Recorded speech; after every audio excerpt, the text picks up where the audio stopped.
If you're on Twitter, give us a follow at all_Sooners. I'm at John E. Hoover.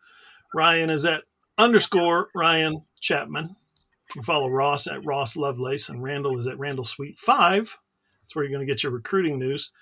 Website is allsooners.com. We are a Fan Nation affiliate, part of the Sports Illustrated Network. And, of course, All Sooners is all free. No signups, no emails, no passwords, no credit cards. All free at All Sooners. All right, Ryan, segment 2, we're going to hit the transfer portal. We're not leaving. We're not going anywhere, but we're going to hit the transfer portal. There's been some names that have joined since the last show, and I think all three of them are guys that can absolutely immediately make an impact for this Oklahoma football team. You've got defensive end out of Miami, Ohio, Caden Woolard. You've got an offensive lineman out of USC/Florida, played 3 years at Florida and 1 year at USC. Actually, 3 years at Florida, 1 year at USC. And then tight end Jake Roberts played 3 years at North Texas and 1 year at Baylor. Former Seth Luttrell guy. So out of those three guys, who maybe impresses you the most? The Sooners, by the way, newcomers on the inbox in the transfer portal are up to 11. And I expect a couple of more. But who impresses you the most out of those three? Well, the first order of business is like the weirdness with the Michael Tarquin situation, the offensive lineman from Florida, USC. It's reported that he commits. He then makes that statement on X/Twitter, and then he deletes that statement. And it feels like if Oklahoma lands both Lance Hurd, the former five-star plus, blue chip, whatever you want to call him, offensive tackle out of LSU. And then if they also land the veteran Terrence Ferguson, interior offensive lineman from Alabama, might be a weird situation of odd man out in the portal recruiting. So that one I don't really know what to do with in that situation. Tarquin committed first. Well, he also got benched at USC last year on an absolutely awful offensive line. I don't think that's the answer for Oklahoma, unless you're looking for depth. And if you're looking for depth, why not get guys that haven't been benched would be my... I agree. He struggled last year at USC, but two things. Did you see who OU ran out there in the bowl game? And do you see who they got coming back? Tarquin would start right away. Sure, but if you're going to get Terrence Ferguson and Hurd, you would take both of those over Tarquin. So it doesn't matter if he's first or last. Brent Venables said it's his job to put the best roster on the field. It's their job to figure it out. Landing Lance Hurd and Terrence Ferguson over Tarquin would be putting the best roster. So I don't know what to do with that. OU's not in a position to say no to offensive linemen. So I'm just like in wait and see mode of, I think it's almost too early, weirdly, after a guy committed and then deleted the commitment tweet. Cause like, I think we need to see the dust settle on who ends up taking those spots along the offensive line. You look at Jake Roberts though, for me, Woolard is like a no-lose situation. If he comes in, he can replicate the production at Miami of Ohio. Boom, awesome. If not, he's a great just depth piece to have on your defensive line. Oklahoma needed a guy like Jake Roberts to come in. We talked about it a bunch. Devon Mitchell looks like absolutely that dude. No question about it. But he's a guy that is going to have – he should be a senior in high school. He reclassified. And for him to be the only option at tight end, that is just scary to me for a guy as ready as he looks to handle that. You are talking about the wear and tear of the SEC. So you bring in a Jake Roberts, a guy that had better production this past year at Baylor, marginally, than Austin Stogner had at South Carolina, his year there. So for me, I'm looking at, okay, that is at the worst, you're not going to get worse at tight end with Jake Roberts coming in, and that's like worst case scenario. And he's adding depth. He's giving you more than one option, which Oklahoma simply did not have. And then, like, if a Caden Helms is healthy, you've got three guys that they probably feel pretty good about in Devon Mitchell, obviously, Jake Roberts, and then whatever Caden Helms can kind of bring with you. I love picking up Jake Roberts. Number one, he's from Norman North. He knows what's going on. Number two, he's from North Texas, right? He played for Seth Luttrell. He knows what's going on. Number three, he played last year at Baylor, so he knows kind of the Big 12, right? He knows what OU football's about. Being at Baylor, they didn't play this year necessarily, but I'm just saying. So he knows what's going on. 23 catches this year, 231 yards and a touchdown. Previously, 28 catches for 394 yards and 3 touchdowns in 4 seasons at North Texas and Baylor. 66 catches, 772 yards, 4 touchdowns. You got no Stogner. Jason Llewellyn left. Caden Helms hasn't been healthy yet. Blake Smith hit the transfer portal.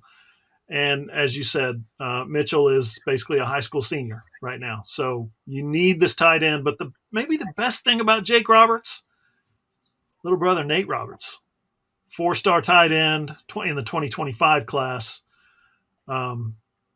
He's a future star. He just is. He's fantastic. So getting Jake there this year might help get Nate there next year. Maybe. We'll see.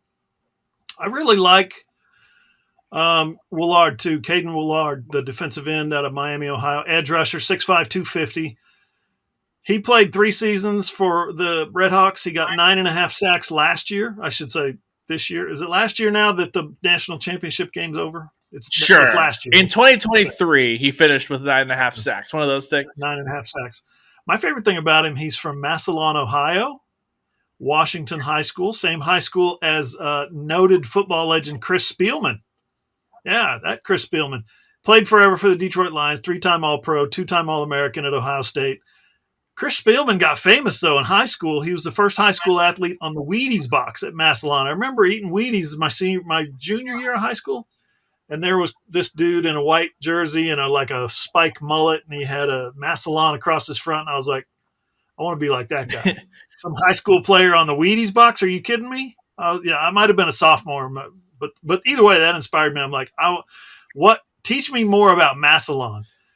What is so great about Massillon that you can put a kid on the high school kid on the Wheaties box? So here, Caden Willard, I don't know if they know each other, if their families are friends or what. I just thought I'd throw that in there. Anyway, in his career, Willard has reached, I guess he's got something like 75 tackles, 17.5 tackles for loss, 14 sacks, 5 passes broken up. He knocks the ball out. He's got 3 forced fumbles. He's blocked 4 kicks. This kid is a ball player. Now, here's the deal. They've got Ethan Downs back. They've got Armason Thomas back. They've got Trace Ford back this week. They got PJ Adebawore. They've got Taylor Wine. And then they bring in those studs that they're bringing in on the freshman class, David Stone, Jaden Jackson, Wyatt Gilmore, Nigel Smith. Those guys are all really good, and you bring in a dude who does nothing but make plays at Miami, Ohio. I like Oklahoma's defensive end room in this year. Yeah, and I think it kind of fits with a couple of stuff we talked about last week. We were doing the report cards before all the defensive coordinator stuff hit, but you look at corner, right, and it felt like Oklahoma between Des Malone and getting Josh Alaska coming in, it's one of those of we are going to have bodies. We're over our dead body. Are we going to be in a situation where we feel like we don't have depth? This year, we heard, how many times did we hear it? Armason Thomas won a starting defensive end spot in fall camp, but then he had the ankle injury, which then led to another ankle injury.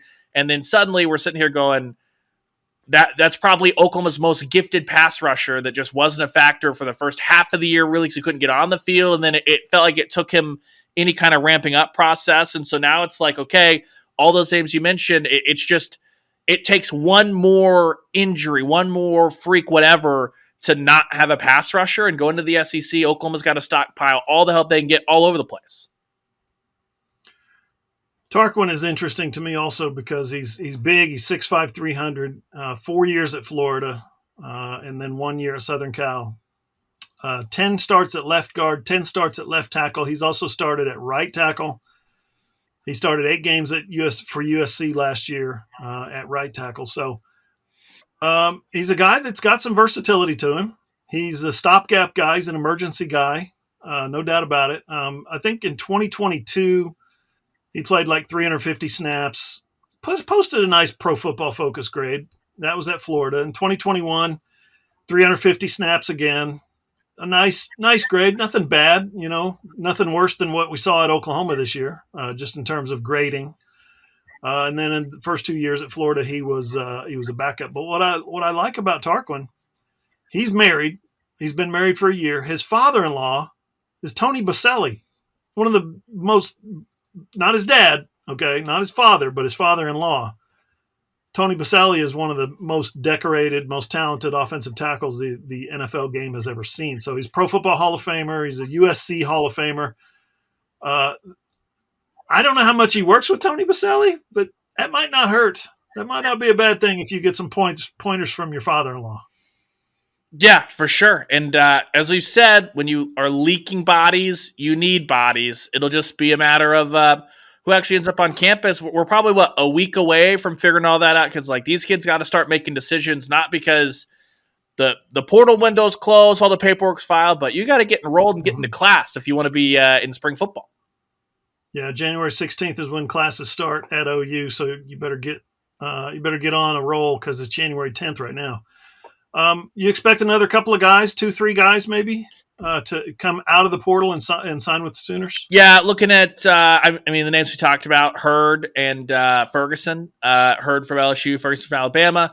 Then you did not just say Hurd Ferguson. You did not just say Hurd Ferguson on this podcast. Hurd Ferguson. Well, I'm just trying to avoid Terrence Ferguson and all that stuff because I don't think that the Oklahoma Thunder fan Venn diagram is going to be like, why is Terrence Ferguson coming to play offensive line? That dude couldn't hit threes anyway. What's how's he supposed to get in a 3-point stance and if he can't hit three? Whatever, dumb stuff there. But yeah, looking at those two, and then I don't know if there's a transfer quarterback that wants to be a backup as a preferred walk-on, maybe with Oklahoma ties, that's still floating around. Maybe that comes to fruition. We'll see.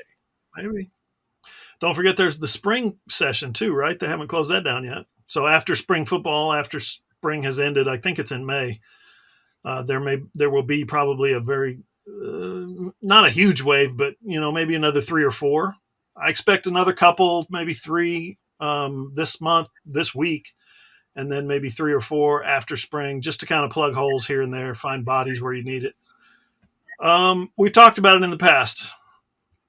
Spencer Brown, Des Malone, Deion Burks, Sam Franklin, Bauer Sharp, Fabechi Nwewu, Jocelyn Malaska, and the 3 guys we talked about today, plus the kicker, Tyler Keltner. Do you see? I go back to last year's transfer portal. There were a lot of dudes in that class, in that transfer class, who contributed immediately and contributed in a great way, and there were like 2 that didn't. That's a pretty good haul, don't you think? If you bring in whatever the number was last year, 15, 17, and only 2 don't really play very much. Yeah. I look at this group. I mean, the 2 that absolutely just scream out. First off, Spencer Brown. Like, I think that's your starting right tackle still. So huge. And he was the first one that Oklahoma got in the boat. First order of business coming in from Michigan State. I would not be shocked to see Deion Burks come in and lead Oklahoma in receiving next year. Andrew Anthony coming in, back in off the injury. If you remember back when that injury happened, Brent Venables talked about the swelling wasn't as bad as some other ones. So hopefully, fingers crossed, that's usually an indication that maybe it's not as severe an ACL injury or whatever, but we have not got a single update about Andrew since then, right? And so whatever he is coming back in, Jalil Farouk for me is not a number 1 guy. And if you're relying on him to be the number 1 guy, you're not going to have an explosive passing attack. And he's got to figure out ball security issues, all that stuff. You want him a part of your wide receiving core, absolutely. I'm just not wanting to build an offense around Jalil Farouk, and that's where I think that Deion Burks can come in. And you're telling me, okay, you've got some threats on the outside with Nick Anderson, Andrew Anthony, Jaden Gibson. You got kind of a Swiss Army knife in Jalil Farouk who can do anything you need him to do, except for maybe hold on to the football, apparently. Deion Burks, I think, is really primed to just be Oklahoma's big-time playmaker in the slot and be kind of a bit of a go-to guy for the Sooners. If he can fix – Burks himself has some drop rate issues, but get on the jugs, get with him at Jones, see if he can fix that. I think he's got a chance to come in and maybe be Oklahoma's leading receiver yards-wise next year. I'm going to go with Spencer Brown as an impact starter right away. I'm going to go with Tyler Keltner, the kicker, as possibly, if he's able to win the job.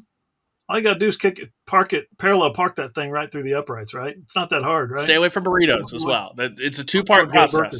Parallel park it, avoid burritos. Avoid burritos. And I'm going to go with Jake Roberts as an impact starter. I see potential in him. They're going to use a lot of wide receivers as they did this year, but I think Seth Luttrell's offense is going to be just different enough to give the tight end more of a chance. You're going to see the co-offensive coordinator, Joe John Finley, saying, hey, I got some tight ends over here that need to catch some passes. So I do see Jake Roberts being more of an impact. I don't know about Bauer Sharp. I really haven't studied his college tape yet. So there's not a lot. The rest of those it's hard to find, frankly. I mean, Yes, thank you very much. It's hard to find. Rest of those guys are coming from group of 5 schools that are going to have frankly, they're going to have a hard time. I'm not saying they can't. I'm saying they're going to have a hard time being impact players. They're going to find themselves in the 2 deep. A lot of those guys. Some of them will be starters. We'll see. I'll tell you what we'll do coming up next. Signing day is nice. The transfer portal is nice, but the real personnel victories for this team are all about who's coming back. And so far, like Ryan mentioned earlier, it's been all good on that front for the defense. We'll tell you about that next. Plus, we're talking basketball. They're still rolling right along. Big 12 play is underway. They don't care. They're still winning. Softball, you guys, I mentioned it at the top. Opening day is a month away. What? Me, I can't wait. So we'll discuss all that next on the AllSooners Podcast.